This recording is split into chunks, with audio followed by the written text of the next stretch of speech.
Hello everyone, नमस्कार। Welcome to physics verse. Physics verse में आप सभी का एक बार फिर से बहुत बहुत स्वागत है। आज हम फिजिक्स एंड मैथमेटिक्स का छठा लेक्चर स्टार्ट करने जा रहे हैं, that is integral calculus. Integral calculus physics का वो हिस्सा है जो बच्चों को, जो जनरली बच्चों को जो मैथ्स बैकग्राउंड से बिलोंग नहीं करते हैं, या जिन्होंने मैथ्स बहुत अच्छे से नहीं पढ़ी है, या 11th क्लास के बच्चे जो तुरंत 11th क्लास में आते हैं, उनके लिए बहुत कठिन पार्ट रह जाता है। तो इस पार्ट को बहुत आसानी से, बहुत सिंपल फैशन में आज मैंने इस पूरी वीडियो में एक्सप्लेन किया है। और फर्दर आने वाली वीडियोस, पूरी फिजिक्स की फर्दर आने वाली वीडियोस के अपडेट के लिए आप चैनल को सब्सक्राइब कर दीजिए और बेल आइकन दबा दीजिए, और टाइम टू टाइम आपको फिजिक्स वर्स पर पूरी फिजिक्स वीडियोस के अपडेट्स मिलते रहेंगे। ठीक, तो चलिए आगे बढ़ते हैं अपन इंटीग्रल कैलकुलस की तरफ। इंटीग्रल कैलकुलस वो कठिन हिस्सा है जिसको हम बहुत आसानी से आज वाले लेक्चर में कवर करेंगे। ठीक है, तो देखिए इंटीग्रल कैलकुलस में दो तरह के इंटीग्रेशन होते हैं। एक होता है इनडेफिनिट इंटीग्रल और एक होता है अपने पास डेफिनिट इंटीग्रल्स। इनडेफिनिट इंटीग्रल्स पर हम पहले चर्चा करेंगे। कहा जाता है कि जो ये इंटीग्रेशन होता है इसका मतलब होता है जोड़ना। इंटीग्रेशन का मतलब है कि एक छोटे से फंक्शन को कई बार जोड़ जोड़कर एक पूरा बड़ा फंक्शन बनाना और उसकी वैल्यू कैलकुलेट करना, या उस फंक्शन की पूरी ऑब्जर्वेशन करना इंटीग्रेशन कहलाता है। ठीक, तो देखिए अब इंटीग्रेशन जो है ना, ये डिफरेंशिएशन का उल्टा है। It is just the opposite of differentiation. तो डिफरेंशिएशन में क्या होता है कि जो कांस्टेंट होते हैं उनका डिफरेंशिएशन जीरो होता है। कोई भी फंक्शन है उसमें कोई कांस्टेंट लगा हुआ है तो उस कांस्टेंट का जो डिफरेंशिएशन होगा वो जीरो होगा। अब जब हम इंटीग्रेशन की बात करते हैं, अगर इंटीग्रेशन में वो स्पेसिफिक कांस्टेंट डिफाइन नहीं है तो इंटीग्रेशन करते समय एक कांस्टेंट लग जाता है फंक्शन के साथ। क्यों? क्योंकि इसका जो डिफरेंशिएशन होगा वो जीरो होगा। अब डेफिनेट इंटीग्रल क्या करता है? डेफिनेट इंटीग्रल एक लिमिट, एक लोअर लिमिट होती है और एक अपर लिमिट होती है। किसी भी फंक्शन की लोअर लिमिट और अपर लिमिट को डिफाइन कर देता है तो उसमें कोई एक्स्ट्रा कांस्टेंट्स नहीं आते हैं। ठीक, चलिए तो अभी हम पहले पार्ट में बात करेंगे इनडेफिनिट इंटीग्रल्स के बारे में। इनडेफिनिट इंटीग्रल्स में क्या बेसिक फॉर्मूले हैं, इनके क्वेश्चंस को कैसे लगाया जाता है। ठीक, तो चलिए देखिए आगे आते हैं अलजेब्रिक फंक्शंस पर। अलजेब्रिक फंक्शंस में इंटीग्रेशन का एक बहुत इंपॉर्टेंट फॉर्मूला है कि अगर आपको कहीं लिखा हुआ मिले कि x की पावर n ऑफ dx, तो इसका मतलब होता है x की power n+1 upon n+1 plus सी लग के आएगा, क्योंकि यहां पर इस इंटीग्रल फंक्शन की लिमिट डिफाइन नहीं है। बस ये बात ध्यान देनी है कि इसमें ये n की वैल्यू -1 के बराबर नहीं होनी चाहिए। अगर n की वैल्यू -1 हो जाएगी तो उसके इंटीग्रेशन करने की टेक्निक अलग होती है। यह पूरा फॉर्मूला तब तक वैलिड होगा जब तक n की वैल्यू -1 ना हो जाए। फॉर एग्जाम्पल अपने पास एक क्वेश्चन दे रखा है i = x² + 5x+2 of dx, और मुझे इसको इंटीग्रेट करना है। तो इंटीग्रेट करने के लिए मैं करूंगा i = x² का इंटीग्रेशन। ये सिंबल होता है इंटीग्रेशन का, this is the symbol of integration. और x² का इंटीग्रेशन अपने को मिलेगा, x की पावर 2 है तो 2 में 1 ऐड करेंगे तो 3 हो जाएगा। और फिर यहां पे क्या है, 5x की पावर 1 है तो यहां 1 + 1 2 हो जाएगा, डिवाइडेड बाई 2 कर देंगे। अच्छा, 2 के साथ तो x लगा नहीं है तो हम ये मानकर चलेंगे कि 2 के साथ जो x है उसकी पावर कितना है, 0, क्योंकि किसी भी टर्म की पावर 0 हो तो वैल्यू किसके बराबर होती है, 1 के बराबर। तो मैं इसको लिखूंगा 2x की पावर 0 + 1 अपॉन 0 + 1, तो 1 ही रह जाएगा, और प्लस इसके साथ एक कांस्टेंट लग के आएगा, क्योंकि ये कांस्टेंट जो है ये अपने पास डिफाइंड नहीं है। ठीक, इस फंक्शन में कांस्टेंट की वैल्यू डिफाइन नहीं है। तो जब हम x² + 5x+2 का x² + 5x+2 का इंटीग्रेशन करेंगे तो अपने को मिलेगा x³/3 + 5x²/2 + 2x + c। ठीक, अरे बात समझ आ रही? चले और एक क्वेश्चन देखते हैं। मान लो अगर अपने पास लिखा हुआ है कहीं x की पावर 3 प्लस या 4x की power 3 + 3x² - 2x + 8 of dx। अगर आपको इसको इंटीग्रेट करने के लिए कहे तो इंटीग्रेट करने के लिए आप क्या करेंगे भैया, 4x³ है, x की पावर 3 है तो x की पावर कितना हो जाएगा, एक पावर बढ़ाकर उससे डिवाइड, तो 4x की पावर 4/4 प्लस 3x की पावर 3/3 माइनस 2x की पावर 2/2। जहां x नहीं है वहां x की पावर 1 हो जाएगा, तो ये कितना हो जाएगा, 8x। और ध्यान देना है कि क्या इस इंटीग्रेशन पे लिमिट लगी है कि नहीं लगी है। अगर लोअर लिमिट और अपर लिमिट डिफाइन नहीं है तो ये इनडेफिनिट इंटीग्रल होगा। इसी वजह से इसका नाम इनडेफिनिट इंटीग्रल है, क्योंकि ये इंटीग्रल जो कांस्टेंट डिफरेंशिएट होकर 0 हुआ था, अगर उसको मैं इंटीग्रेट करूं तो जब तक मेरे पास लोअर लिमिट और अपर लिमिट डिफाइन नहीं होगी तब तक मैं फिर से सेम कांस्टेंट नहीं पाऊंगा। इनडेफिनिट इंटीग्रल्स में ये कांस्टेंट डिफाइन नहीं होते हैं। ठीक, बात समझ आ रही? अगर यही डेफिनेट इंटीग्रल होता, यहां लिमिट लगी होती, आगे हम उस पर चर्चा करेंगे, तो वहां पर ये कांस्टेंट टर्म्स नहीं आते हैं। आइए देखते हैं आगे अपना एक और क्वेश्चन कह रहा है कि एक i इक्वल्स टू दे रखा है अपने पास इंटीग्रेशन ऑफ x की power 3/2 plus 2x of dx। अगर मुझे इसको इंटीग्रेट करना है तो मैं क्या करूंगा? भाई x की power 3/2 plus 1 upon 3/2 plus 1 plus 2 x की power 1 plus 1 upon 1 plus 1 plus c, क्योंकि ये भी इनडेफिनेट इंटीग्रल है, यहां फिर से कांस्टेंट डिफाइन नहीं है, तो ये कितना मिल जाएगा अपने को? x की पावर 5/2 अपॉन 5/2, तो भैया 2 ऊपर चला जाएगा, 5 नीचे रह जाएगा, प्लस 2x की पावर 2 अपॉन 2, तो ये x की पावर 2 प्लस c हो जाएगा। This is the integration of x की power 3/2 plus 2x of dx। ठीक, चलिए आगे देखते हैं। एक और क्वेश्चन अपने पास लिखा हुआ है। अगर इस क्वेश्चन को अपने को इंटीग्रेट करना हो तो क्या करेंगे भैया? x की पावर 2 है तो कितना हो जाएगा? 3/3 प्लस माइनस 3x की पावर 1/2 है तो कितना होगा? 1/2 प्लस 1 अपॉन 1/2 प्लस 1, अच्छा प्लस 10 x की पावर 1/4 है तो 1/4 प्लस 1 अपॉन 1/4 प्लस 1, और फिर एक कांस्टेंट लग जाएगा c, क्योंकि ये इनडेफिनिट इंटीग्रल है। ठीक, तो i इक्वल्स टू कितना मिलेगा अपने को? x³ प्लस ये कितना हो जाएगा अपने पास? ये हो जाएगा अपने पास 3, तो ये 2 ऊपर चला जाएगा, तो हो जाएगा अपने पास इसके 3 से ये 3 कट जाएगा, या 2 इंटू 3/3 इंटू x की पावर 3/2 प्लस x की पावर 5/4 अपॉन 5/4, और यहां पे 10 है प्लस c। इसको फर्दर सॉल्व करेंगे तो देखो क्या मिलेगा? इस 3 से ये 3 कट जाएगा, ये 5 से 5 2 10 हो जाएगा, तो i की वैल्यू मिलेगी x³ प्लस 2x की पावर 3/2 प्लस, सॉरी यहां माइनस है तो ये माइनस होगा, यहां भी माइनस होगा, और यहां क्या मिलेगा? प्लस 2 और 4 2 8, तो 8x की पावर 5/4 प्लस c, ये हो जाएगा अपने पास इंटीग्रेशन। ठीक, this is the integration of x² minus 3x की पावर 1/2 प्लस 10x की पावर 1/4। बात समझ आ रही? कुछ नहीं करना, अल्जेब्रिक फंक्शन दिखे तो जो भी ऊपर पावर है उस पावर में 1 ऐड करो और उसी पावर प्लस 1 को नीचे डिवाइड कर दो। This is the method to integrate algebraic functions. बस ध्यान देना है कि उस x की पावर -1 नहीं होना चाहिए। अगर x की पावर -1 हो जाएगा और तुम ये फॉर्मूला लगाओगे तो क्या मिलेगा? x की पावर -1 ऑफ dx करना हो और ये -1 है तो क्या होगा? -1 प्लस 1 अपॉन -1 प्लस 1, और ये हो जाएगा अपने पास नॉट डिफाइन, ये हो जाएगा नॉट डिफाइन। तो ध्यान देना कि इसमें जो n होता है इसकी वैल्यू -1 के बराबर नहीं होती है। अच्छा, अगर -1 के बराबर होगी तो क्या उसका इंटीग्रेशन नहीं हो सकता? होगा, लेकिन उसका एक अलग फॉर्मूला है, and we will discuss later in this particular chapter only. ठीक, चलिए आगे बढ़ते हैं। अपना नेक्स्ट पार्ट है ट्रिग्नोमेट्रिक फंक्शन। ट्रिग्नोमेट्रिक फंक्शन क्या है? ट्रिग्नोमेट्रिक फंक्शन का इंटीग्रेशन कैसे करा जाए? इंटीग्रेशन ऑफ ट्रिग्नोमेट्रिक फंक्शन, कुछ ये बेसिक फॉर्मूले लिखे हुए हैं, इन फॉर्मूले को आपको याद करना पड़ेगा।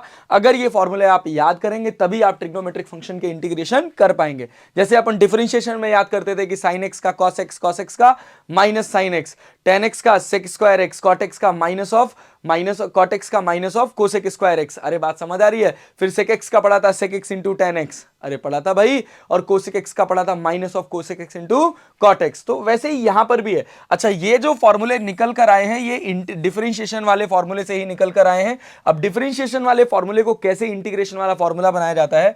जैसे हम पढ़े थे कि d/dx ऑफ sin x क्या होता है? d/dx ऑफ sin x क्या होता है? That is cos x। ठीक, ये होता है अपने पास cos x। अच्छा, इसी को अगर मैं ऐसे लिखूं तो d sin x equals to cos x into dx। अरे बात समझ आ रही? अब मैं इंटीग्रेशन लगा दूं दोनों तरफ तो d sin x का हो जाएगा sin x, और यहां पे क्या हो जाएगा? Integration of cos x into dx। लेकिन इसके साथ एक c भी लग के आएगा। क्यों c लग के आएगा? क्योंकि ये कैसा इंटीग्रल फंक्शन है? ये इनडेफिनेट इंटीग्रल फंक्शन है। जैसे अगर मैं बताऊं आपको, मैं ये सेम आंसर निकालूंगा अगर मैं लिख दूं d/dx of sin x plus 4, d/dx of sin x plus 4। अगर ये मुझे लिखना हो तो sin x का डिफरेंशिएशन होता है cos x और 4 का डिफरेंशिएशन होता है 0। अरे ठीक है, तो मुझे क्या मिला, d by d of sine x plus 4 equals to कितना, cos x into d x. अरे बात समझ आ रही। अब मैं इसको दोनों साइड अगर इंटीग्रेट कर दूं, दोनों साइड अगर मैं इंटीग्रेट कर दूं तो भैया integration of cos x dx मुझे अब क्या मिल जाएगा, साइन x प्लस 4।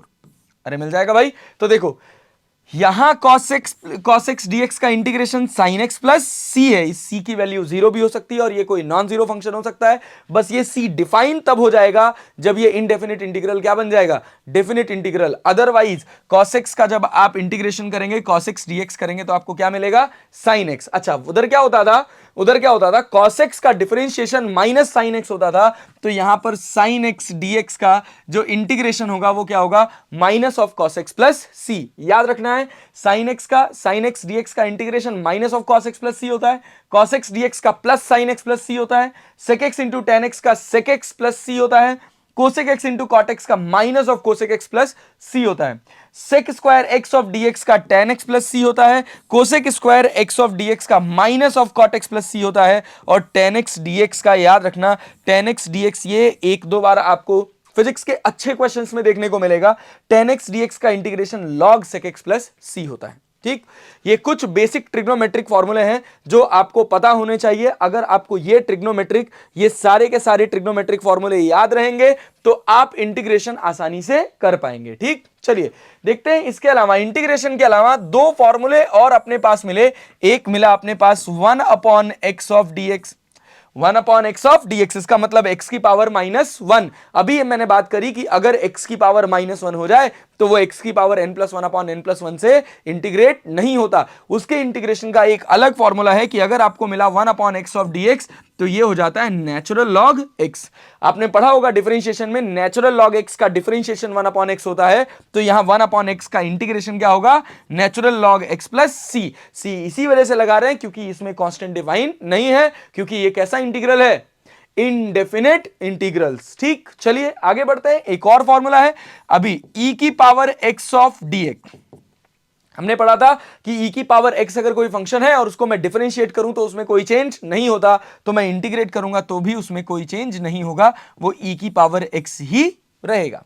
अरे ठीक है, e की पावर x का इंटीग्रेशन e की पावर x ही रहेगा। बस वो अलग बात है कि अगर ये x का फंक्शन है, अगर e की पावर x कोई बड़ा अलजेब्रिक फंक्शन मिल रहा है तो उसको कैसे सॉल्व करें। तो यहां भी एक रूल आता है जिसको बोला जाता है चेन रूल। ठीक, वो क्या कहता है कि अगर कहीं कोई फंक्शन है, अगर कहीं कोई फंक्शन है और वो क्या बोलते हैं, दूसरे किसी अदर फंक्शन का फंक्शन है। लाइक एक फंक्शन हो गया अपने पास मेन फंक्शन और ये किसी सब फंक्शन का फंक्शन है।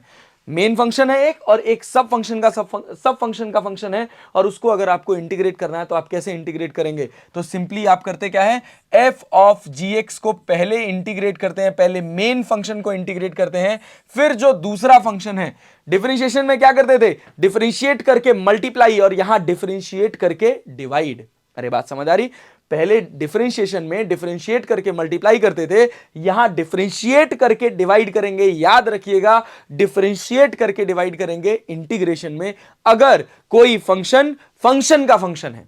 अरे बात समझ आ रही, जैसे अपने पास लिखा हुआ example sin 4x plus 5 of dx का अगर आपको इंटीग्रेशन करना है तो मुझे पता है कि sin का जो इंटीग्रेशन होता है वो होता है माइनस कॉस, तो माइनस कॉस 4x प्लस 5 मैंने एज इट इज लिख दिया। और मुझे दिख रहा है कि ये जो ट्रिग्नोमेट्रिक फंक्शन है ये मेन फंक्शन है और ये अलजेब्रिक फंक्शन है वो इस ट्रिग्नोमेट्रिक फंक्शन का सब फंक्शन है, तो मैं इस फंक्शन को डिफरेंशिएट करके डिवाइड करूंगा, तो 4x प्लस 5 का डिफरेंशिएशन होगा क्या, 4, और यहां लग जाएगा अपने पास कांस्टेंट c।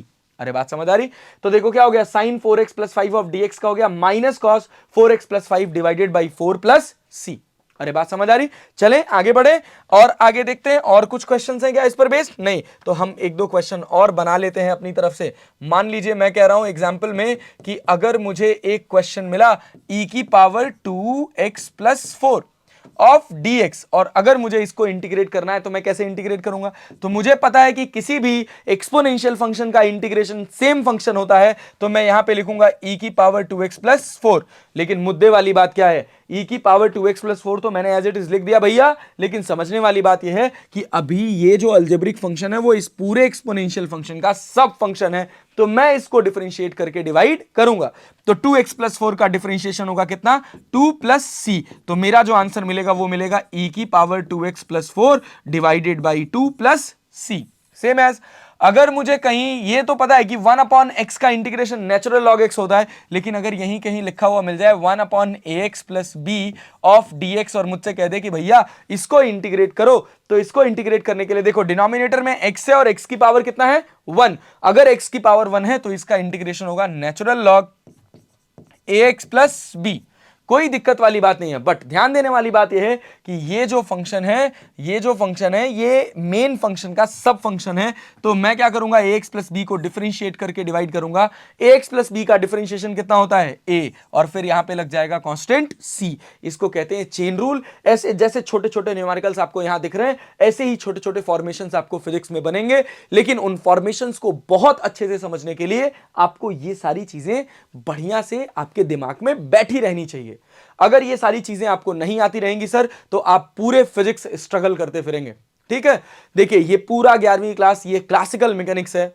11वीं क्लास का पूरा फिजिक्स बहुत अच्छी फिजिक्स है, बहुत देखे समझने वाली फिजिक्स है। ये सब कुछ इसमें जो भी होगा लगभग वो सब कुछ आपको अपनी आंखों के सामने दिखता हुआ नजर आएगा। तो उन सारे ऑब्जर्वेशंस को आप अच्छे से तभी कर पाएंगे जब आपको बेसिक मैथमेटिक्स बहुत अच्छे से आती होगी, अदरवाइज आपके लिए थोड़ी समस्या वाली बात रहेगी। ठीक, चलिए आगे बढ़ते हैं सर नेक्स्ट पार्ट पर अपना, दैट इज डेफिनिट इंटीग्रल्स। अगला हिस्सा है डेफिनिट इंटीग्रल्स। अगर मैं डेफिनिट इंटीग्रल्स की बात करूं तो अब डेफिनिट इंटीग्रल्स में लोअर लिमिट और अपर लिमिट डिफाइन होगी, और यहां कोई कांस्टेंट नहीं आता।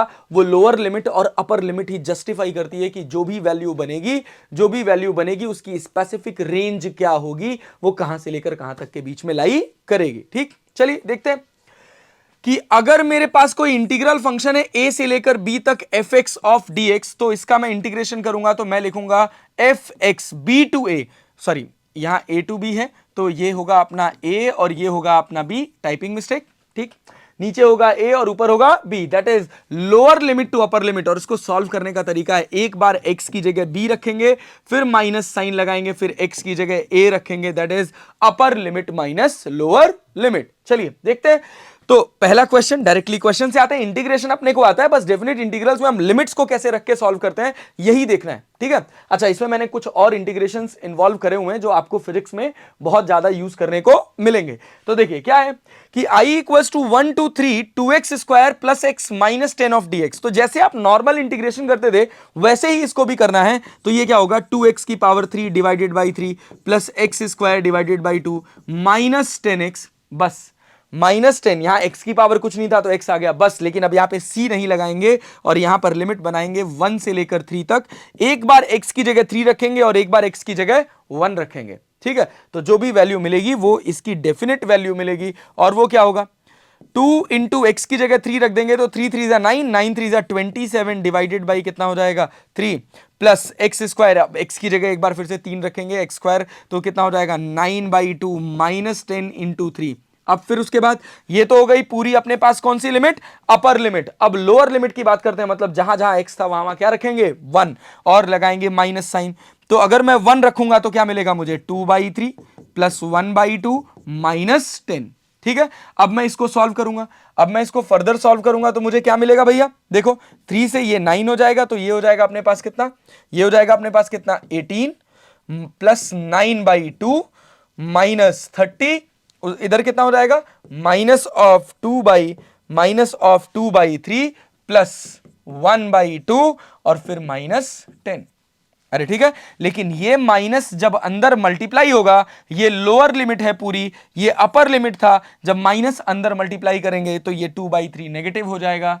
अरे बात समझ आ रही, 1/2 भी कैसा हो जाएगा, 1/2 भी अपना नेगेटिव हो जाएगा और 10 कैसा हो जाएगा पॉजिटिव। अरे बात समझ आ रही, अपर लिमिट माइनस लोअर लिमिट, तो लोअर लिमिट की वैल्यू रखने के बाद उसमें नेगेटिव साइन से मल्टीप्लाई करना नहीं भूलेंगे। तो क्या मिलेगा यहां से, देखो ये 18 है, ये माइनस 30 है, ये प्लस 10 है, तो 18 और 10 28 हो गए। 28 में से अगर मैं 30 घटा देता हूं तो मुझे मिलेगा -2 प्लस 9/2 और माइनस 1/2 करूंगा तो मुझे मिलेगा 8/2 और बचा क्या माइनस ऑफ 2/3। तो अपने पास पूरा सॉल्यूशन हो जाएगा कितना, ये 2 4 जा 8 हो जाएगा, एलसीएम हो जाएगा अपने पास 3, इधर मिलेगा अपने को -6 और इधर मिलेगा 12 और इधर मिलेगा -2, तो 6 और 2 हो जाएगा 8 और 12 में से 8 जाएगा तो बचेगा 4, तो आंसर मिलेगा 4/3। तो इस इंटीग्रेशन का एक कंप्लीट सॉल्यूशन मिला। कहां से कहां तक अगर वैल्यू थी, इनिशियल वैल्यू a थी और फाइनल वैल्यू b थी, इनिशियल वैल्यू 1 थी और फाइनल वैल्यू 3 थी, तो मुझे जो इंटीग्रेशन मिला वो कितना मिला, 4/3। ये एक डेफिनेट वैल्यू है, इसी वजह से इसका नाम रखा गया क्या, डेफिनेट इंटीग्रल। अब देखिए अगला क्वेश्चन है कह रहा i = 0 से लेकर 2 तक sec² 3x + 2 ऑफ dx को इंटीग्रेट करना है।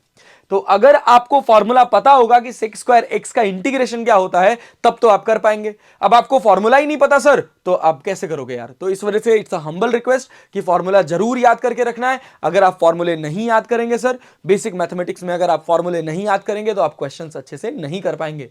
और इवन जहां मैथमेटिक्स आ गई वहां तो आप कर ही नहीं पाओगे यार। अगर a+b का होल स्क्वायर आपको नहीं पता है तो आप उसकी एप्लीकेशन पर लगने वाले न्यूमेरिकल को कैसे सॉल्व करोगे, नहीं कर पाओगे। तो सिंपल सी बात है कि अगर हमको 20-25 घंटे, 30 घंटे या 40 घंटे की बेसिक मैथमेटिक्स पढ़ने के बाद, उसके क्वेश्चंस प्रैक्टिस करने के बाद फिजिक्स बहुत आसान लगने लग जा रही है और अच्छे से समझ आने लग जा रही है, तो भाई वो 30-40 घंटे आपके महत्वपूर्ण 30-40 घंटे है ना, उनको खर्च करने में बिल्कुल कतराइए मत। और जो भी आप बेसिक मैथमेटिक्स में पढ़ रहे हैं उसको आप अपने साथ तब तक रखिए जब तक आपका उस कॉपी में लिखा हुआ या उस नोट्स में लिखा हुआ एक एक फॉर्मूला, एक एक कॉन्सेप्ट, एक एक एक्सप्रेशन अच्छे से याद ना हो जाए। चले आगे देखिए, अगला क्वेश्चन कह रहा है कि sec² 3x + 2 ऑफ dx। तो मैं जानता हूं कि किसका इंटीग्रेशन sec² x होता है। तो डिफरेंशिएशन, किसका डिफरेंशिएशन, अगर इंटीग्रेशन के भी फॉर्मूले अगर आप थोड़ा बहुत कंफ्यूज हो रहे हो तो आप डिफरेंशिएशन से भी रिलेट कर सकते हो। तो मुझे पता है कि tan x का जो डिफरेंशिएशन होता था वो क्या होता था, sec² x। तो sec² x का डिफरेंशिएशन क्या हो जाएगा यार, tan x। तो यहां क्या मिलेगा, tan 3x + 4। लेकिन tan तो ट्रिग्नोमेट्रिक फंक्शन था, इस ट्रिग्नोमेट्रिक फंक्शन का सब फंक्शन है अलजेब्रिक फंक्शन। तो मैं क्या करूंगा, इसको डिफरेंशिएट करके डिवाइड। तो 3x + 4 का डिफरेंशिएशन कितना हो जाएगा, 3। और लिमिट कहां से कहां तक, 0 से लेकर 2 तक।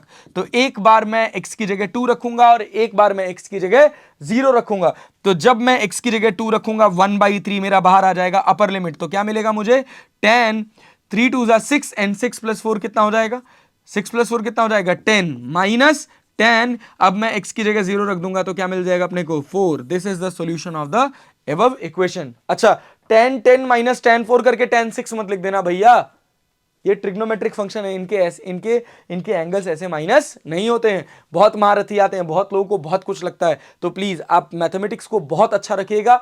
अगर आपका बेसिक मैथमेटिक्स अच्छा होगा सर तो आपकी फिजिक्स अच्छी हो जाएगी, ये गारंटी है। लेकिन अगर आपकी मैथ्स खराब है, आपको बेसिक मैथ्स नहीं आती, आप फिजिक्स कभी नहीं सीख सकते। फिर आप रट्टा मारेंगे, 1 दिन 2 दिन 3 दिन, 1 चैप्टर 2 चैप्टर 3 चैप्टर, उसके बाद आप जाकर फट जाएंगे और फिर आपको लगने लगेगा कि फिजिक्स बहुत कठिन सब्जेक्ट है। और मैं आपको बताऊं कि अगर आपको बेसिक मैथमेटिक्स आती है और आपके दिमाग में थोड़ी एक्टिविटीज होती हैं, आप अपने आसपास के ऑब्जर्वेशंस को देख सकते हैं, उनको ऑब्जर्व कर सकते हैं, उनके बारे में सोच सकते हैं, तो फिजिक्स के जितना आसान सब्जेक्ट कुछ नहीं है। ठीक, चलिए आगे बढ़ते हैं नेक्स्ट पार्ट पर। नेक्स्ट पार्ट है, अगर मुझे कोई इंटीग्रेशन करना हो I = to r gmm into dx upon x²। g भी कांस्टेंट है, m भी कांस्टेंट है, स्मॉल m भी कांस्टेंट है और ये dx upon x² है, इसका इंटीग्रेशन करना है। तो जो कांस्टेंट है मैं उसको बाहर कर लूंगा और भैया इंटीग्रेशन किसका करना है अपने को, 1/x² ऑफ dx। और कहां से कहां तक करना है, -∞ से लेकर r तक। तो मैं इसको लिखूंगा gm into small m। 1/x² का इंटीग्रेशन कितना होगा, integration of x⁻² of dx और -∞ से लेकर r तक। और ये -2 हुआ तो अब क्या लिखा जाएगा, gm into small m x⁻² + 1 upon -2 + 1। अच्छा अब बताओ यहां पे c आएगा कि नहीं आएगा, तो आंसर है भैया नहीं आएगा। और क्या होगा, -∞ से लेकर r तक। ठीक है, तो देखिए क्या मिलेगा आपको, क्या मिलेगा, gm into small m x⁻² + 1 क्या -1 हो जाएगा और -2 + 1 माइनस हो जाएगा, तो -1/x हो जाएगा। और लिमिट अपन इनफाइनाइट से लेकर r तक, that is upper limit minus lower limit. तो अपर लिमिट जब रखेंगे, देखो नेगेटिव साइन को बाहर कर लो, -(gmm) और ये कितना हो जाएगा, 1/r -1/∞। तो आपको जो रिजल्ट मिलेगा वो मिलेगा -(gmm/r)। अरे 1 बाई इनफाइनाइट तो 0 हो जाता है। अच्छा, मैं थोड़ा जल्दी करने के लिए क्या करता हूं कि मुझे जैसे दिखा कि अंदर नेगेटिव साइन आया तो मैं डायरेक्टली लिख दूंगा lower limit minus upper limit. अरे बात समझ आ रही? तो लोअर लिमिट 1 बाई इनफाइनाइट और upper limit minus 1 by r, तो 1 बाई इनफाइनाइट 0 और आंसर आ जाता अपना minus of G M M by r.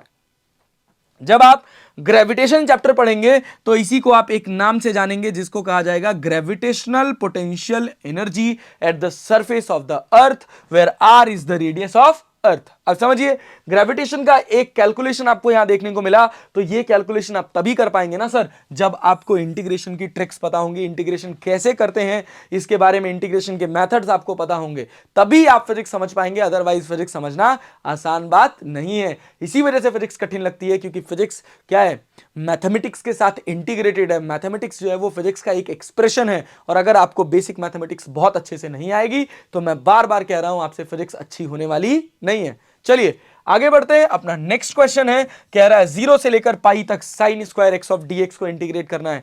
तो मैंने तो ऐसा कोई फॉर्मूला देखा नहीं। मैं साइन एक्स का फॉर्मूला जानता हूं minus cos x, sign square x का फॉर्मूला तो नहीं जानता हूं। तो ये बात ध्यान दीजिएगा कि अगर साइन के ऊपर पावर है या कॉस के ऊपर पावर है तो उसको इंटीग्रेट करने के लिए पहले उसके पावर को एलिमिनेट करना पड़ेगा। तो पावर को एलिमिनेट करने के लिए आपको ट्रिग्नोमेट्री का फॉर्मूला पता होना चाहिए, और फॉर्मूला क्या होता है, कॉस 2x क्या होता है 1 माइनस 2 साइन स्क्वायर एक्स, और क्या होता है 2 कॉस स्क्वायर एक्स माइनस 1, और क्या होता है cos square x minus sign square x. तो देखिए, अगर मैं ऊपर वाला पहला वाला फॉर्मूला यूज करूं तो मुझे यहां से साइन स्क्वायर एक्स की वैल्यू मिल जाएगी 1 minus cos 2x divided by 2।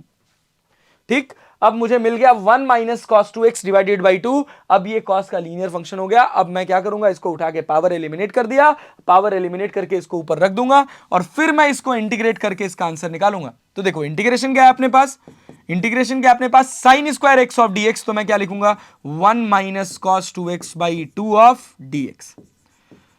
कहां से कहां तक, 0 से लेकर पाई तक। तो जब मैं इसको इंटीग्रेट करने जाऊंगा तो मैं इसको ऐसे तोड़ दूंगा दो पार्ट में, 0 से लेकर पाई तक 1 बाई 2 ऑफ dx, फिर उसके बाद माइनस साइन 0 से लेकर पाई तक cos 2x by 2 of dx। ठीक, अरे बात समझ आ रही? चले आगे बढ़े। 1 बाई 2 ऑफ dx को जब मैं इंटीग्रेट करूंगा तो मिलेगा कितना, 1 बाई 2 dx की जगह हो जाएगा x, और लिमिट कहां से कहां तक जाएगी, 0 से लेकर पाई तक। अरे बात समझ आ रही? फिर उसके बाद माइनस ऑफ cos 2x का जो इंटीग्रेशन होता है वो होता है sin 2x। अरे समझ आया, cos का sin 2x, sin का क्या होता था cos, और cos का क्या होगा sin, माइनस साइन होता था ना। अरे भाई, cos का डिफरेंशिएशन माइनस साइन होता था ना, तो इंटीग्रेशन प्लस साइन होगा, याद रखिएगा।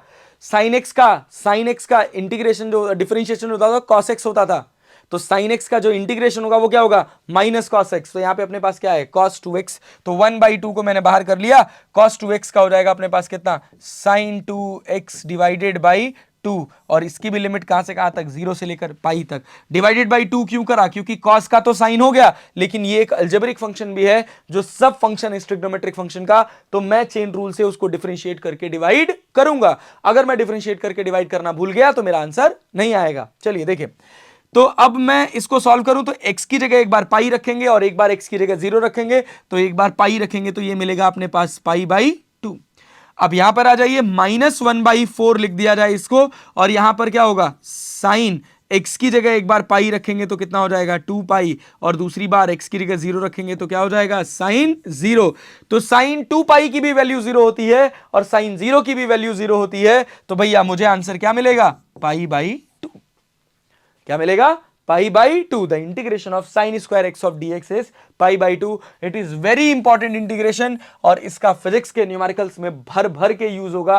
तो भैया अच्छा, अगर ये cos स्क्वायर एक्स लिखा होता तो cos के पावर भी, cos की अगर ऊपर पावर है तो मैं उसको इंटीग्रेट करने का कोई डायरेक्ट फॉर्मूला नहीं जानता हूं, तो मैं फिर उसको क्या यूज करूंगा, cos स्क्वायर एक्स को एलिमिनेट करूंगा, cos की पावर को एलिमिनेट करूंगा, तब मैं लिखूंगा ये किसके बराबर हो जाएगा 1 plus cos 2x divided by 2। तो क्या होता, कुछ नहीं, बस यहां प्लस हो जाता, आंसर में कोई चेंज नहीं होता, यहां पे पाई बाई 2 ही आता। अरे बात समझ आ रही? चले आगे बढ़े, आइए देखते हैं अपने नेक्स्ट पार्ट पर। नेक्स्ट पार्ट है रूल्स ऑफ सब्स्टिट्यूशन। ये थोड़ी सी एडवांस कैलकुलस है, अगर ये आपको आ गई तो जो बहुत कठिन न्यूमेरिकल्स है जैसे आयरोडोव के हो गए, ऐसे लोनी के हो गए, ऐसी बड़ी बड़ी किताबों के जो भयंकर भयंकर कैलकुलेशन वाले न्यूमेरिकल्स होते हैं, इन न्यूमेरिकल्स को आप आसानी से कर पाएंगे। और कुछ होता नहीं है, कोई खास बात नहीं है इसमें, बस ये है कि हम एक बार इसको ध्यान से देखकर पढ़े रहें, समझे रहें, तो करना आसान हो जाता है। जैसे क्वेश्चन कह रहा है कि अगर f ऑफ gx है, कोई फंक्शन है, मेन फंक्शन है, उसका सब फंक्शन gx है और इसी का डिफरेंशियल फंक्शन इसमें मल्टीप्लाइड है। अरे बात समझ आ रही? तो मुझे इसका इंटीग्रेशन करने के लिए मुझे यूज करना पड़ेगा इंटीग्रेशन बाय सब्स्टिट्यूशन। हो सकता है कि ये चीजें आपको थोड़ी कम पल्ले पड़े। रूल है, हमको रूल से कोई खास मतलब नहीं है, हमको अपने सवाल से मतलब है। रूल ये कह रहा substitute u equals to gx, तो ये क्या हो जाएगा अपने पास, ये इंटीग्रल फंक्शन हो जाएगा f ऑफ u।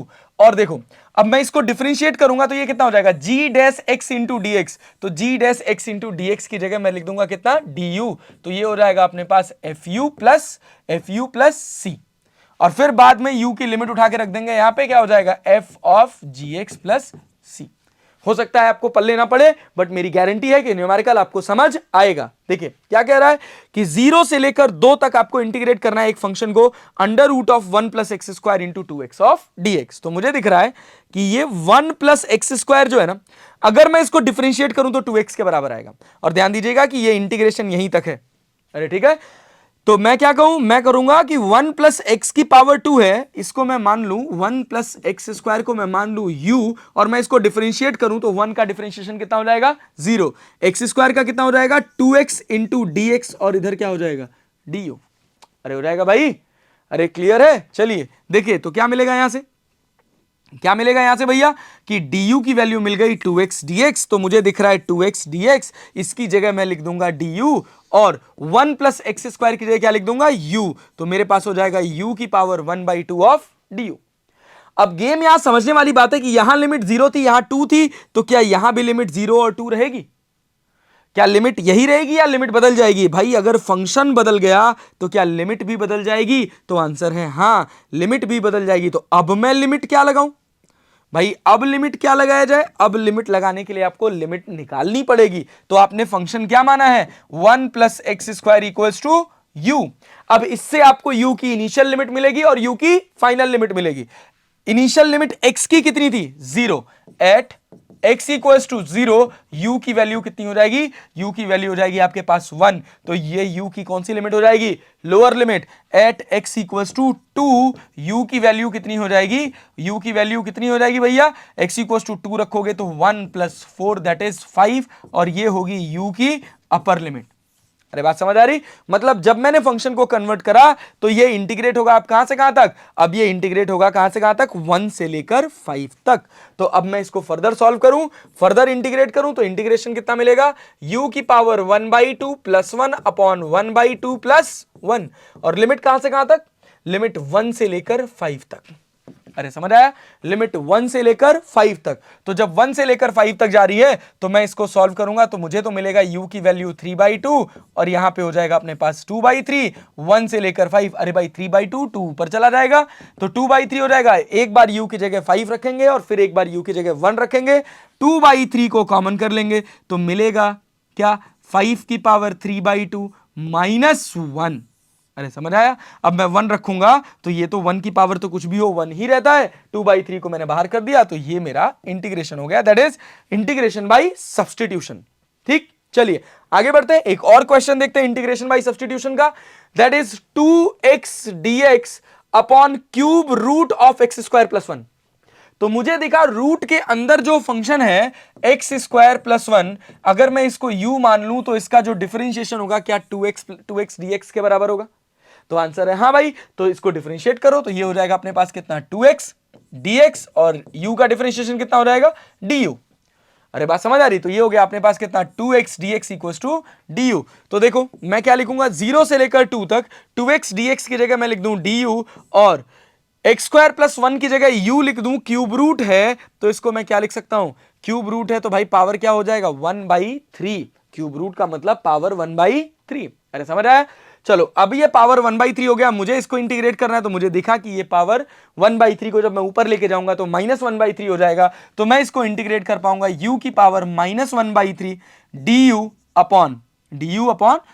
du, ये हो गया अपने पास u की पावर 1/3 ऊपर गया तो u की पावर -1/3 ऑफ du हो गया। अब समस्या ये थी कि यहां लिमिट 0 थी, यहां 2 थी, तो क्या यहां 0 और यहां 2 रहेगी? अरे रहेगी नहीं भैया, अगर फंक्शन चेंज हो गया तो लिमिट भी चेंज हो जाएगी। तो लिमिट चेंज होकर कितनी हो जाएगी यार, ये भी तो बताना पड़ेगा। लिमिट चेंज होकर कितनी बनेगी? अब वो लिमिट तो हमको निकालनी पड़ेगी। लिमिट निकालने के लिए अपने पास गिवन फंक्शन है, इसकी दो लिमिट, एक अपर और एक लोअर। तो पहले लोअर लिमिट की बात करें तो जब मैं x की जगह 0 रखूंगा तो मुझे u क्या 1 मिल जाएगा? अरे मिलेगा भाई। फिर उसके बाद जब मैं x की जगह 2 रखूंगा तो मुझे u फिर से क्या मिल जाएगा? 2 2 4 + 1 दैट इज 5। तो मैं इसको इंटीग्रेट कर दूंगा 1 से लेकर 5 तक। अब मेरा u की पावर -1/3 + 1 अपॉन -1/3 + 1 और लिमिट 1 से लेकर कहां तक? 5 तक। तो u की पावर -1/3 + 1 मतलब क्या? ये 2/3 हो जाएगा यार। तो अपने पास हो जाएगा कितना? दिस इक्वल्स टू कितना? u की पावर 2/3 डिवाइडेड बाई 2/3, तो 3 ऊपर चला जाएगा और 2 नीचे रह जाएगा। और लिमिट कहां से कहां तक? लिमिट 1 से लेकर 5 तक। तो मैं इसमें से 3/2 कॉमन कर लूं तो मुझे मिल जाएगा u की पावर 2/3, u की पावर 2/3। अरे बात समझ आ रही? और लिमिट कहां से कहां तक? 1 से लेकर 5 तक। एक बार u की जगह 5 रखेंगे और एक बार u की जगह 1 रखेंगे तो मुझे मिलेगा 3/2 इंटू u की पावर 2/3, सॉरी मतलब 5 की पावर 2/3 - 1। अरे बात समझ आ रही? ये मेथड है इंटीग्रेशन का। ठीक, अब यहां तक होता है कि बेसिक इंटीग्रेशन करने की ट्रिक्स कैसी है। और इंटीग्रेशन, जो लोग मैथ्स बैकग्राउंड से हैं उनको बहुत डिटेल में और बहुत ज्यादा इंटीग्रेशन पढ़ने को मिलेगा। पूरी इंटीग्रल कैलकुलस है, एक दूसरी किताब मैथमेटिक्स का 12वीं क्लास में जो सेकंड पार्ट है वो पूरा इंटीग्रल कैलकुलस है। उसमें बहुत छोटा सा हिस्सा पीछे vector 3D and linear programming दे रखा है। अदरवाइज जितना सेगमेंट है डिफरेंशियल कैलकुलस और इंटीग्रल कैलकुलस, ये अपने में ही बहुत बड़े बड़े बहुत वास्ट मैथमेटिक्स के टॉपिक्स हैं। ठीक, तो चलिए देखते हैं आगे कि ये जो हम ये इंटीग्रल कैलकुलस किए, ये तो हमारे पास सारे मेथड्स हो गए, वो सारे मेथड्स जो जनरली हमको फिजिक्स में जरूरत पड़ेगी जिन मेथड्स की, ये उन मेथड्स से हमने इंटीग्रेशन सीखा। तो इंटीग्रेशन को अगर हम देखें तो इंटीग्रेशन सबसे पहला अलजेब्रिक फंक्शन का जिसमें x की पावर n ऑफ dx था। अगर उसको मुझे इंटीग्रेट करना था तो x की पावर n+1 अपॉन n+1 करा था, लेकिन ध्यान दिया था कि वहां n की वैल्यू -1 के बराबर ना हो। फिर ट्रिग्नोमेट्रिक फंक्शंस के इंटीग्रेशन के कई सारे फॉर्मूले हैं, वो फॉर्मूले मैं बार बार कह रहा हूं कि आप उन फॉर्मूले को बाई हार्ट याद कर लीजिए सर। अगर वो फॉर्मूले आपको रट जाएंगे तब आप, अगर वो फॉर्मूले आप एकदम लर्न कर लीजिए, दिमाग में बिठा लीजिए कि 12 बजे रात को अगर कोई उठा के पूछे कि भाई तू बता कि sec² x का इंटीग्रेशन क्या था, तो निकलना चाहिए sec² x का इंटीग्रेशन भैया क्या होता है? -cot x। अरे ठीक है, तो ये जब याद रहेगा तभी आप कर पाएंगे, अगर नहीं याद रहेगा तो नहीं कर पाएंगे। तो मैथमेटिक्स बहुत इंपॉर्टेंट रोल प्ले करेगी सर। यहां से जो अगला चैप्टर अपना फिजिक्स का स्टार्ट होगा काइनेमेटिक्स में, तो काइनेमेटिक्स की शुरुआत होते ही आपको 2 से 3 लेक्चर के बाद कैलकुलस देखने को मिल जाएगा और अच्छी खासी कैलकुलस देखने को मिलेगी सर। तो इसके लिए आपको ये सारी चीजें आनी चाहिए। अब बात आती है कि ये जो पूरा डिफरेंशियल कैलकुलस अभी तक हमने सीखा, डेफिनेट इंटीग्रल अलग, इनडेफिनेट इंटीग्रल अलग, डेफिनेट इंटीग्रल्स में कैसे लिमिट लगाते हैं, कैसे अपर लिमिट और लोअर लिमिट डिफाइन करते हैं, तो इनका कोई फिजिकल सिग्निफिकेंस है कि नहीं है, ये वास्तविकता में फिजिक्स से कुछ देते हैं कि नहीं देते हैं। तो देखिए, पहले तो ये फिजिक्स की कैलकुलेशन में बहुत इंपॉर्टेंट रोल प्ले करते हैं, और उसके बाद दूसरी बात कि अगर कोई ऐसा फंक्शन है जिसको हम ग्राफ पर प्रेजेंट कर पा रहे हैं, उसको हम मैथमेटिकली कैलकुलेट नहीं कर पा रहे हैं, तो हम इंटीग्रेशन के मेथड से उस पर्टिकुलर ग्राफ का सॉल्यूशन निकाल सकते हैं। जैसे कहा जा रहा है अपने पास geometrical significance of definite integrals का जियोमेट्रिकल सिग्निफिकेंस क्या है। जैसे ये कर्व है, ये अपने पास एक कर्व मिला, इस कर्व के लिमिट मैंने डिफाइन करी कि इनिशियल लिमिट a है और फाइनल लिमिट b है। ठीक, तो ये fx फंक्शन है और ये अपने पास कोई x एक्सिस है, that is this the function as a function, this is a function y in terms of x। तो जैसे अपने पास कोई लिखा हुआ है y इक्वल्स टू fx। अरे बात समझ आ रही? तो मैं अगर इसमें x पे जाकर एक छोटा सा एलिमेंट कंसीडर करूं dx, x पे जाकर एक छोटा सा एलिमेंट कंसीडर करूं dx, तो देखो इसका फंक्शन होगा अपने पास कितना? fx। तो इस छोटे से फंक्शन का जो एरिया होगा वो dA, और वो क्या कहलाएगा, क्या कहलाएगा भाई, ये रेक्टेंगल का शेप मुझे दिख रहा है और इस रेक्टेंगल का एरिया लेंथ इंटू ब्रेड्थ होता है, तो मैं लिखूंगा क्या, fx इंटू dx। अगर मैं इसको इंटीग्रेट कर दूं, fx dx को मैं इंटीग्रेट कर दूं a से लेकर b तक, तो मेरा एरिया 0 से लेकर a तक, मतलब इस ग्राफ के अंदर टोटल कितना एरिया आ रहा है वो मैं आसानी से निकाल सकता हूं। तो किसी भी ग्राफ का एरिया अगर मुझे कैलकुलेट करना है, कोई ग्राफ मुझे दिया हुआ है, अगर मुझे उस ग्राफ का एरिया निकालना है और मुझे उस ग्राफ का फंक्शन पता है कि y जो है वो कैसे x का फंक्शन है, अगर मुझे ये पता है तो मैं fx ऑफ dx करके इंटीग्रेट करके उस ग्राफ का एरिया निकाल सकता हूं। अरे बात समझ आ रही? तो ये हो गया dA equals to a, that is fx into dx। अभी जब आप ग्राफ पढ़ेंगे तो ग्राफ पढ़ते समय जैसे ही आपका ग्राफ चैप्टर स्टार्ट होगा, मोशन इन वन डायमेंशन में, मोशन इन टू डायमेंशन में, जब आप ग्राफ पढ़ेंगे तो आपको ग्राफ में दो बातें देखने को मिलेंगी। एक, ग्राफ कितना एरिया कवर करता है, और दूसरा क्या कि ग्राफ का स्लोप क्या है। तो स्लोप जो है वो डिफरेंशिएशन से निकलता है और एरिया जो है वो इंटीग्रेशन से निकलता है। मतलब ग्राफ की ऑब्जर्वेशन तक के लिए हमको इंटीग्रेशन और डिफरेंशिएशन अच्छे से आने चाहिए। और ग्राफ बना है भैया, एक्स वाई कोऑर्डिनेट पे कोई ग्राफ बना है तो आपको कोऑर्डिनेट ज्योमेट्री भी आनी चाहिए। अब वो जो ग्राफ है अगर वो कोई साइन कॉस का फंक्शन हो गया तो भैया वो एक ट्रिग्नोमेट्रिक फंक्शन हो गया, ट्रिग्नोमेट्रिक फंक्शन हो गया तो आपको ट्रिग्नोमेट्री के भी टर्म्स आने चाहिए, तभी आप मैथमेटिक्स कर पाएंगे, अदरवाइज मैथमेटिक्स नहीं कर पाएंगे। So it's a humble request कि बेसिक मैथमेटिक्स को जितना मन लगाकर पढ़ सकते हैं शुरुआती दौर में, जब आप अपनी 11वीं क्लास की पढ़ाई शुरू करते हैं, जब आपके ऊपर प्रेशर कम रहेगा, तो बेसिक मैथमेटिक्स को बहुत मन लगाकर बहुत ध्यान से कवर करिए। अगर आपका बेसिक मैथ्स अच्छा हुआ तो आपका कल्याण हो जाएगा सर। चलें आगे बढ़े, ठीक। तो ये तो रहा अपना पूरा chapter integral calculus. Integral calculus में इतनी सारी बातें जो आपको पता होनी चाहिए। अच्छा, इसी में छोटी मोटी चीजें और ध्यान में दी जाती हैं, वो क्या कि यहां देखो ये जो एरिया है ना, ये एरिया इस लाइन के ऊपर है, एक्स एक्सिस के ऊपर है, तो इसका जो सॉल्यूशन आएगा a टू b पर, ये सॉल्यूशन कैसा होगा, पॉजिटिव।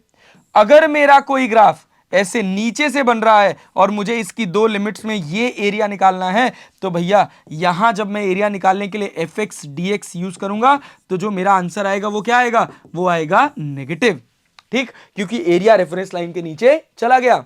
और अभी आप फिजिक्स में पढ़ेंगे, अभी तक हो सकता है आप 10वीं क्लास तक पढ़ते आए हो कि area is scalar quantity, area is scalar quantity, और जैसे ही आप 11वीं क्लास में पहुंचेंगे या आगे फर्दर आप अपना पढ़ाई करना स्टार्ट करेंगे तो आपको बताया जाएगा कि एरिया स्केलर नहीं है भैया, एरिया वेक्टर है। तुमको 10वीं क्लास तक बेवकूफ बनाया गया ये बता के कि एरिया कैसी क्वांटिटी है, स्केलर क्वांटिटी, ठीक। चलिए आगे बढ़ते हैं, नेक्स्ट वन। अच्छा, अगर मान लीजिए ऐसे अपने पास कोई ग्राफ दिया हुआ है, ठीक, ये सिमेट्री है, तो देखो इधर जो ग्राफ है अपना, इधर मान लो ये वाला हिस्सा और ये वाला हिस्सा, अगर ये कोई इंटीग्रल फंक्शन है, आप नेट इसको यहां से यहां तक इंटीग्रेट करेंगे सर, तो जो नेट एरिया आएगा वो 0 आएगा। अगर ये एरिया और ये एरिया दोनों बराबर हैं तो एक एरिया पॉजिटिव और एक एरिया नेगेटिव। अरे समझ आया? चले आगे बढ़े, देखिए इसको प्रूव करके देखते हैं कि अगर मान लीजिए मेरे पास कहा जाए कि y इक्वल्स टू कोई फंक्शन है अपने पास sin x, अगर y इक्वल्स टू कोई फंक्शन है sin x, तो हमको पता होना चाहिए कि जो sin x का ग्राफ होता है, मैंने ट्रिग्नोमेट्री पढ़ाते समय बताया था वैसा होता है। इसमें ये एंगल हो गया 0, इस एंगल को बोलते हैं π/2, इस एंगल को बोलते हैं पाई, इस एंगल को बोलते हैं 3π/2 और इस एंगल को बोलते हैं 2π। मान लीजिए मेरे से कहा गया कि इसको इंटीग्रेट करो, इस फंक्शन को इंटीग्रेट करो, y equals to sine x of dx आपको करना है, एरिया निकालना है 0 से लेकर π/2 तक, तो मुझे यहां तक का एरिया पता चल जाएगा।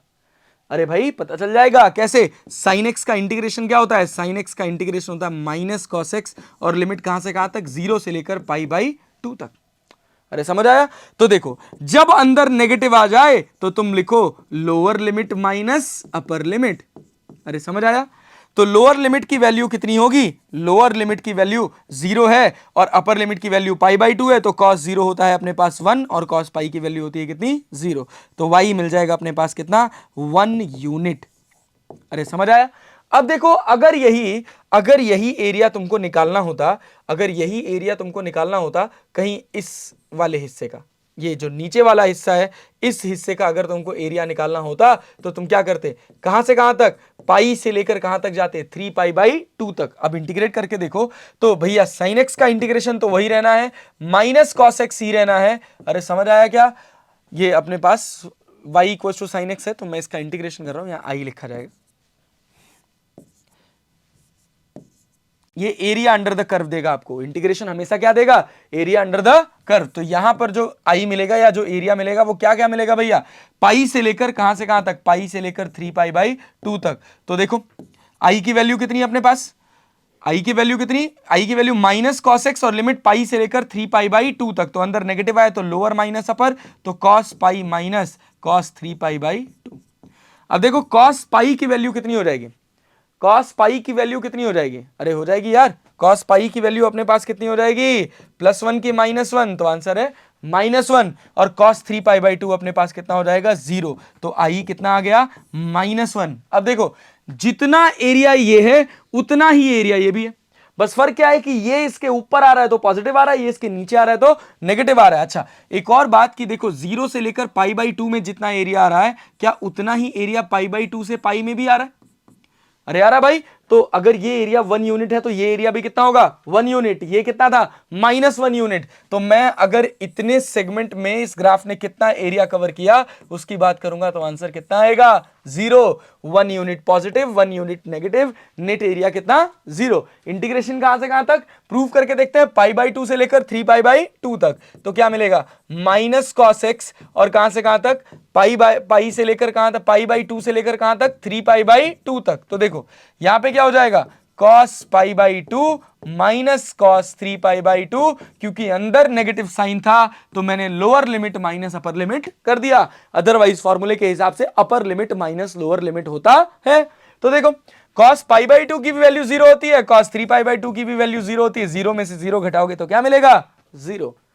This is the geometrical significance. This is the geometrical significance of integral calculus. यहां आपका पूरा इंटीग्रल कैलकुलस खत्म होता है। इसके बाद बेसिक मैथमेटिक्स का एक आखिरी 7वां लेक्चर जिसमें आपको बताया जाएगा कि सिग्निफिकेंट फिगर्स क्या होते हैं, राउंड ऑफ क्या होता है, कैसे राउंड ऑफ किया जाता है, और राउंडिंग ऑफ की कैलकुलेशन कैसे होती है, मतलब एडिशन एंड सब्ट्रैक्शन कैसे होते हैं, मल्टीप्लिकेशन एंड डिवीजन कैसे होते हैं, ये सब आपको नेक्स्ट लेक्चर में देखने को मिलेगा। तो बने रहिए हमारे साथ, और नेक्स्ट अपडेट्स के लिए चैनल को सब्सक्राइब जरूर कर लीजिएगा। ये चैनल डेफिनेटली आपकी फिजिक्स को आसान बना देगा। ठीक, धन्यवाद, मिलते हैं नेक्स्ट वीडियो में।